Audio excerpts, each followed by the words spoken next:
need smarter locating, right? More differentiated, more segmented locating. So what percentage of one call locating effort, and when I say effort, not driving, in-field effort, let's say 10% of a locator's time is actually using the instrument, putting down paint flags. Let's say 10% of his day. So 8-hour day, 10%.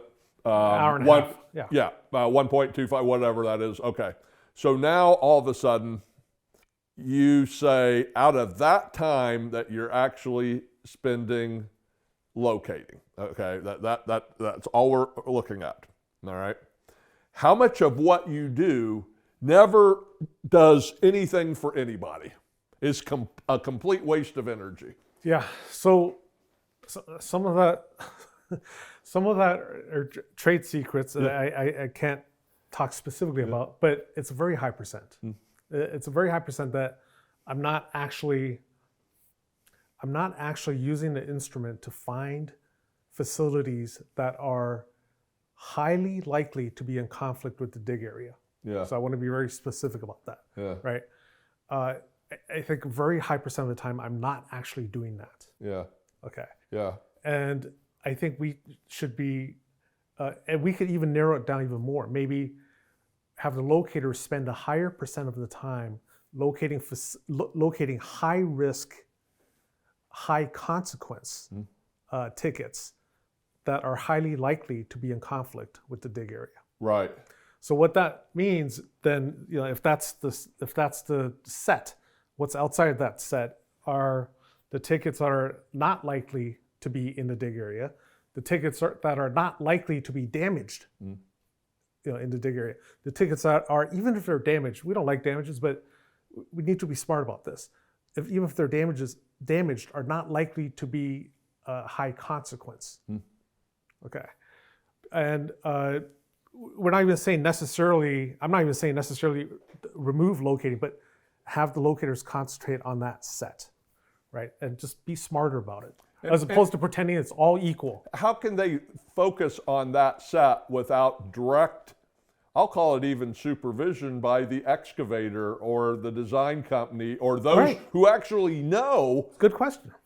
what is valuable and what isn't? Right. It's a good question because I'm not accountable to, if I'm a locator, I'm not accountable to them right now, to be honest, right? Because they don't pay me and they don't have direct say over whether I remain hired or fired. Right. Right. So, I'll be honest, like if I'm working on the job and you're not paying me and you don't have control over whether I keep this contract, talk to the hand. Yeah. It's like, I just don't care. Yeah. Yeah. Well, I'm going to come back at it again, this time my math being correct. So 480 minutes in an 8-hour day, 10% of that is 48 minutes. Yep. Okay. So we could argue in a rural area where your towns of 10,000 people or less are 5 to 10 miles apart, 48 minutes a day of actually putting down, in an 8-hour day, putting down paint and flags, maybe just about right, Obviously a more congested area, you don't have to drive as much, that percentage is going to go up. But let's use that 48 minutes. And so let's suppose for a second that right now, half that time is wasted. 24 minutes does nothing for anybody because they're marking to the extent of a ticket where the excavator or the ticket caller has no earthly means of ever going or any desire to go to the full extent. Just did it because of convenience or kind of CYA to make sure I got, more than what I need, whatever it is. You've already said, you have top secret information that it's high. So let's use half of 48 minutes, 24. Okay. So with 24 minutes wasted, how much did I have to have in terms of fuel and labor and vehicle maintenance and IT support to drive all that 24 wasted minutes? No. We've already determined that that person and everything that goes in that person is the highest cost of providing locating. If you're in the locating business, getting contracts with utilities, that by far, the person in that truck and whatever it takes to support that person, that's the biggest chunk. And now we've just said that oh, getting him around for 24 minutes of his day is completely waste because nobody's using that information. We've also said, okay, that the only way somebody could get a full 48 minutes of information that people would use is if that person who called in that ticket, that person who knew why, what they were doing, etc., could be almost a direct supervisor of the locator and say, don't worry about that over here, do this here, do this. Oh, come back tomorrow and do this, and then at noon, I need to pull you over to the other side of the town. Now, all of a sudden,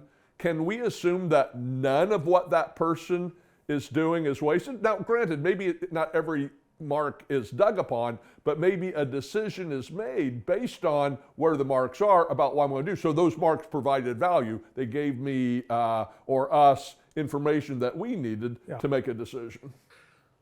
I don't know if all of it would go away. I don't know if all of the waste would go away, but I think a lot of it would. So if you think about the dynamic between the locator and the excavator, there are a lot of misaligned interests. So from the excavator's part, I remember a very high, I forgot the exact percent, but just an unreasonably percent of the tickets have what they call the description of work, mark entire property. Right. Okay. Extent of work, whatever phrase is, mark entire property. And then, you read the work, it's like, yeah, we're planting trees on this northwest corner. Well, why are we marking entire property? Well, because that was the easiest thing for me to enter. And just in case, okay, if you were paying someone to locate, right? If you, Mike Paralak, were paying someone to locate, and you were just planting trees in the northwest corner, would you say, give me a quote on locating entire property? Right, yeah.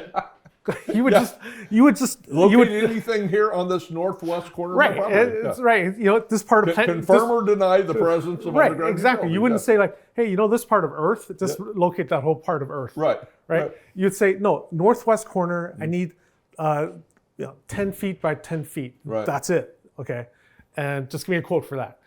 So the excavator, and to be put it blunt, like they just don't care about the productivity or waste of the locator because it's free for them. Yeah. It's free. Okay, but on the other hand, the locator's like, look, I'm just going to make sure I have no at-fault damages. Okay, I don't. Again, to be brutally honest, I don't care if you have this catastrophic damage that's not at fault because that's by definition not my fault. Right. So you have this misalignment of interest, and from that you have a lot of waste, right? Because mark entire property, right? And the locator's like, I just got to get this done as quickly as I can, and just make sure it's not, I don't have any at-fault damages, right? It's because the entity that pays the locator is not the excavator, right? I think a lot of the waste and inefficiencies and opportunities we have in this is based on that dynamic, right? You're performing work for me.